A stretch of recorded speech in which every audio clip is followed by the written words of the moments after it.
Assalamu alaikum and welcome back to another episode of Connected Ummah. I'm your host Abu Muammar, and today's topic inshallah is that of halal and halal friendly. So here in South Africa we have a lot of halal certification bodies around the world. You get, like in Malaysia, you get a lot of halal certification bodies. Similarly, in the United States or wherever you are in the world, where there's a Muslim community, you should find this. Now, halal, it took me a while to get to that explanation, but halal, in essence, is that when you slaughter an animal, namely like cattle, that you do it in the name of Allah, right? That's number one. We don't sprinkle any special sauce on it, we don't sprinkle any special spice on it. It is halal by the way of slaughtering it.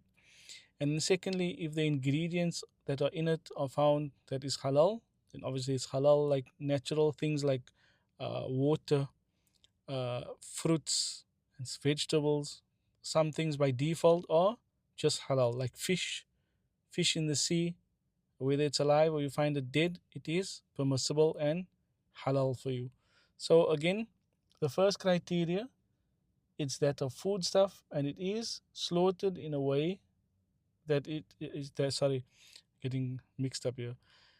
You slaughter it in the name of Allah, right? That's the simple, quickest answer to the question. And then obviously, like drinks and so on, wine is prohibited, alcohol is prohibited, so you can't use that in any of your drinking stuff. But otherwise, water-based drinks that do not contain alcohol or any other prohibited things. Maybe you ferment some fruit and it becomes obviously now like alcohol or like that kind of beverage.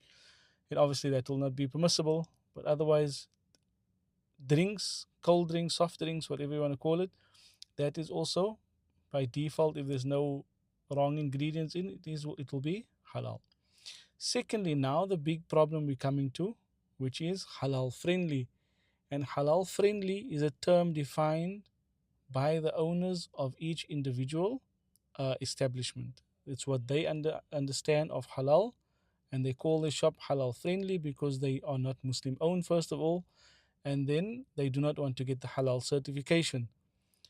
So, majority, or I won't say majority, but a good portion of them, they don't understand what halal is. They only understand that halal is that animals that are slaughtered in the name of Allah. Some of them don't even know that. Some of them just think it's the blood must be drained or so on.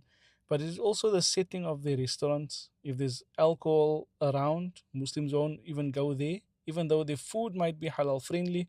And again, also halal friendly, it's the preparation of the food. So some brushes or food brushes, food grade brushes, contain pig hair. That obviously, if you wipe over the chicken breast that you're making, or you wipe over whatever food you are making, it contaminates that food, right? So there's a lot of things, and then again, halal friendly. It's not something that's regulated.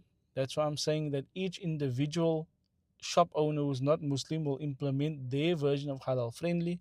So us as Muslims, we need to, when we go to such places, especially like in non-Muslim countries, like I would say the Netherlands more so, and Sweden, and where there's bakeries and so on that you want to eat from, and they're not necessarily halal. If you're a Muslim traveler and you go there, you ask them what is in there. Do you use alcohol to make the? I don't know how you make bread with alcohol, but somehow they do it. Or what ingredients are you putting in here that to make your bread stuff? How is it? Obviously, their stuff look nice, and you want to go buy there. You're exploring the country. You want to eat something nice, but ask them how are the foods and things made, so that if it is not using any impermissible ingredients, then it is, yes, then it will definitely be halal friendly. But for as a Muslim, do not just take what they owners, what the people claim. Actually, find out everything around the way the food is made, the way the meat is slaughtered, the environment. Is the alcohol around, because Muslims don't eat around alcohol and so on. So that is the two things that we are looking at today, inshallah. That we looked at, it's halal and halal friendly. As a Muslim, what are your thoughts on this? And if you like the video, inshallah, if you like the podcast, subscribe, follow the channels on Spotify and Apple Podcasts, and find us on TikTok as well. Connected Ummah. Until next time, Assalamu alaikum.